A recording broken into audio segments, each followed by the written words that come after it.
સેવા દરમિયાન સમય અવરોધ હોય તો ઠાકોરજીની સન્મુખ કયા પાઠ કરવા અને એમની અનુસરમાં કયા પાઠ કરવા જોઈએ? સેવા કરતા હો ત્યારે પાઠનો બહુ એમ પણ ક્રમ હોતો નથી. પાઠ તો અનવસરમાં જ થતા હોય છે. સેવા સમયે તો આપણે ત્યાં કીર્તનની પ્રણાલિકા છે કે જ્યારે સેવા કરતા હોઈએ ત્યારે પાઠનો આગ્રહ નહીં રાખવો, ત્યારે આગ્રહ રાખવો કીર્તન. અને ઘણી જગ્યાએ આપણે બધા ક્લાસીસ ને કીર્તનના ચાલી જ રહ્યા છે. હવે તો યુએસએ ખાતે એક ક્રાંતિ થઈ છે અને જ્યારે રસેશભાઈ અમારી જોડે હોય છે અને ત્યારે કેટલા ગામોમાં આપણે એનાઉન્સ કરીએ છીએ કે કીર્તન શીખો, કીર્તન ક્લાસ ચાલે. અને આનંદથી કહું છું કે 100 ઉપરાંત લોકો આજે યુએસએ ખાતે કીર્તન શીખ્યા છે અને કીર્તનો બહુ સુંદર ગાય છે. અમે તો જયારે મેરીલેન્ડ આવીએ યા રાલે આવીએ ત્યારે જોયું કેટલા સુંદર કંઠ છે બધાના, કેટલું સરસ બધા ગાતા હોય છે કીર્તન. અને આજે પણ તમે જોશો છેલ્લે અમારા એલએમાં હિતેનભાઈ છે, જામી, તો આવા ઘણા બધા લોકો સાથે મળીને આ બધા સુંદર કીર્તન શીખી રહ્યા છે, ગાઈ રહ્યા છે. તો મને આનંદ છે. અને પાઠ અનવસરમાં થાય એટલે કે યા પછી ભોગ આવ્યા હોય ને ટેરો આવ્યો હોય, બને તો આરોગવાના કીર્તન જ ગાવા જોઈએ, પણ તમને કીર્તન નથી ગાઈ શકતા અને તમને એમ થાય કે મારે પાઠ પણ ભેગા કરવા છે, તો જયારે ટેરો આવ્યો હોય ત્યારે આપણે યમનાષ્ટક છે, કૃષ્ણાષ્ટક છે, અને ટેરો હોય તો પછી નવરત્ન સિદ્ધાંત શા પણ કરી શકીએ. અને ટેરો ન હોય ત્યારે યમનાષ્ટક, સર્વોત્તમ, ગુણગાનના પાઠ કરવામાં આવે અને ટેરો હોય ત્યારે ઉપદેશાત્મક પાઠ કરવામાં આવે.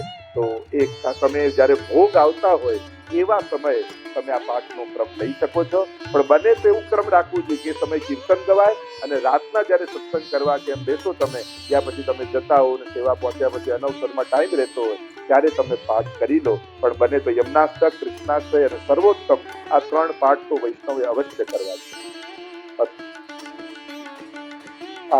આ ક્વેશ્ચન જરા 3-4 પાર્ટમાં છે, જે પણ આપણે બ્રહ્મ સંબંધ વિશે છે. બ્રહ્મ સંબંધ હોવું કેમ જરૂરી છે અને બાળકોને કેટલા વર્ષે બ્રહ્મ સંબંધ આપવા જોઈએ?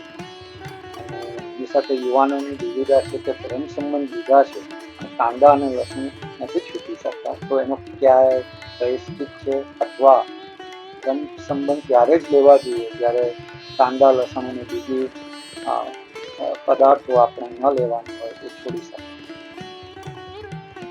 સૌથી પહેલા તો કહ્યું કે બ્રહ્મ સંબંધ કઈ ઉંમરે લેવાય, બાળકોને ક્યારે લેવડાવવું જોઈએ. તો આપણે ત્યાં તો ગોકુલનાથજી ટીકામાં આજ્ઞા કરે છે કે જેમ બાળકની આયુ બરાબર થાય ને એને જનોઈ સંસ્કાર આપવામાં આવતા હોય છે જેથી એ વેદ માર્ગમાં આગળ વધી શકે, એમ જ જેમ બાળકનું થોડું બોલતું થાય, થોડુંક સમજનું થાય, ત્યારે મા બાપની ફરજમાં આવે છે કે એને બાળકને બ્રહ્મ સંબંધ લેવડાવી દેવું જોઈએ. ઘણી વાર લોકો એમ પણ કહેતા હોય કે ના મોટો થાય, સમજણો થાય અને પછી લઈશું. પણ હવેનો યુગ એવો છે કે જયારે બાળકો પછી બહારગામ ભણવા જાય પછી એ વાતાવરણમાંથી એકવાર નીકળી જાય પછી એમને ભાવ જ નથી રહેતો. એટલે અત્યારે આપણે બધે જો વ્યવહારિક દ્રષ્ટિએ વિચારીએ તો બાળકો નાના હોય ને તમારા કયામાં હોય એ દરમિયાન તમારે સેવામાં જોડી જ દેવા જોઈએ, બ્રહ્મ સંબંધ લેવડાવી જ દેવું જોઈએ. પછી ધીમે ધીમે જો બ્રહ્મ સંબંધ લીધું હશે તો ઠાકોરજી વચન આપ્યું છે કે હું છોડીશ નહીં અને મેં ચોક્કસ ખેંચીશ. તો પ્રભુ પર એવો ભરોસો રાખવો કે બ્રહ્મ સંબંધ લીધું છે તો ઠાકોરજી અજ્ઞાનાદ અથવા જ્ઞાનાદ કોઈ પણ રીતે એને લીધું છે તો ઠાકોરજી ચોક્કસ એને સ્વીકારશે એવો ભાવ રાખી બોલતું થાય સ્પષ્ટ રૂપે. ગુરુદેવે બોલાવેલા વચનો મંત્રને એ શુદ્ધ રીતે બોલી શકે એવું જ્યારે થાય તો એ સમય પછી અમે ઠાકોરજીને સેવામાં અંગીકાર કરી દેવો જોઈએ.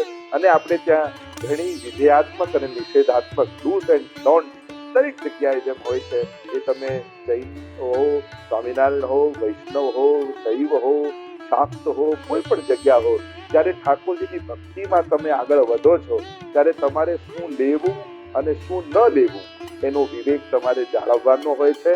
અને જાળવતા તમારે ભક્તિમાં આગળ વધવાનું હોય છે. અને આ નિયમો દરેક છે, કારણ કે આ દેહ, આ મન, આ વાણી, આ જીવન પ્રભુને લાયક બને અને એના માટે આપણા શાસ્ત્રોએ કેટલાક નિયમો આપ્યા છે.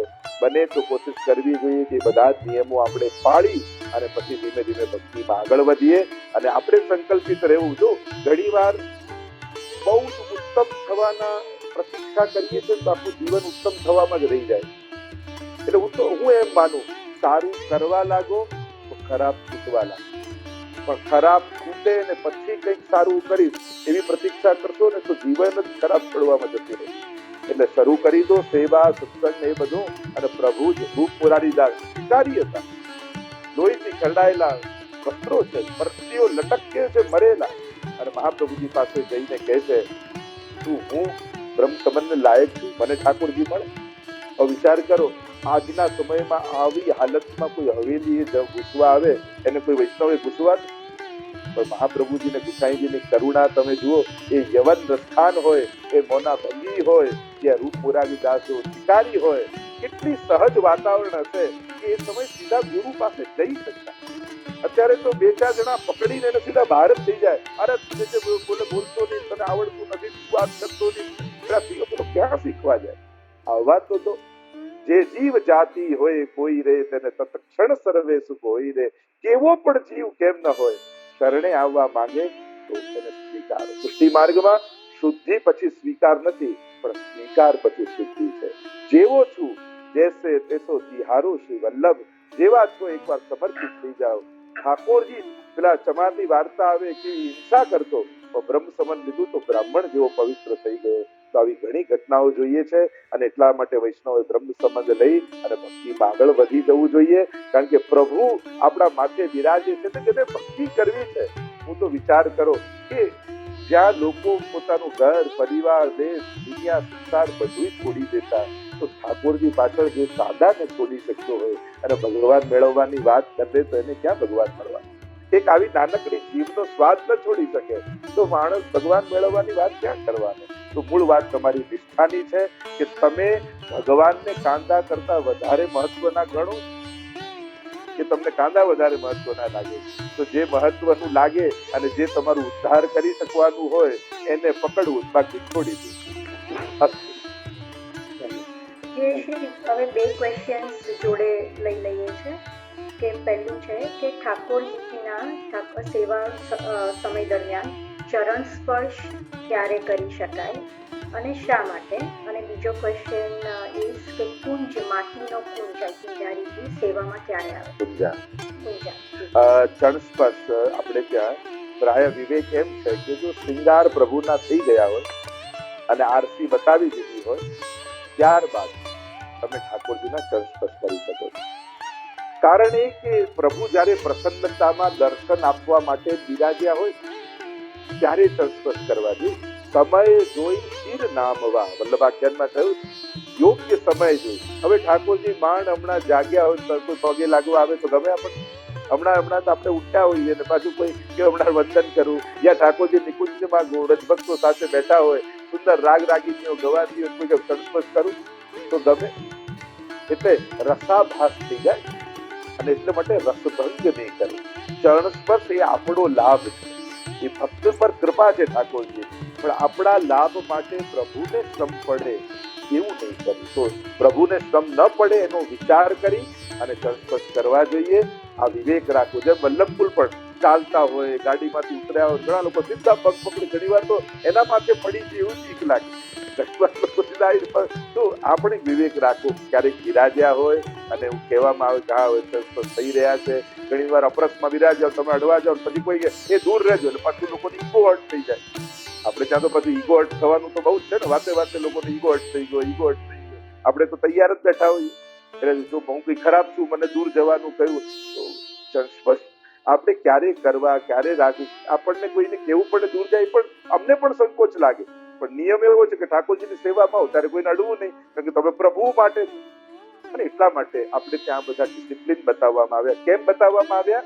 જેથી દરેક પોતાનું સ્વધર્મ આનંદથી કરી શકે અને કોઈને ના કે હા ન કરવી પડે. એટલા માટે ઠાકોરજીને શૃંગાર સમય કરવા. પૂજા આપણે ત્યાં ઉષ્ણકાલમાં ધરવામાં આવે છે, અક્ષય તૃતીયાથી રથયાત્રા સુધી પૂજા ઉષ્ણકાલમાં જ આવે, કાયમ નથી આવતા. અને જયારે રાજભોગમાં એકદમ ધગધગતો સૂર્ય માથે હોય ને ઠાકોરજી ગૌચારણ કરવા પધાર્યા હોય અને ત્યાં કુંજ નિકુંજમાં બિરાજ્યા હોય અને ત્યારે બહુ ઉષ્ણતાને કારણે પ્રભુનો શીતોપચાર કરવામાં આવે, પ્રભુને શીતળતા અનુભવ થાય. એટલા માટે માટીના કુંજાઓ ગોપીજનો જલ ભરીને લાવે છે અને ઠાકોરજીને આરોગ આવે છે. એ ભાવથી આપણે ત્યાં રાજભોગ વખતે પૂજાઓ કરવા.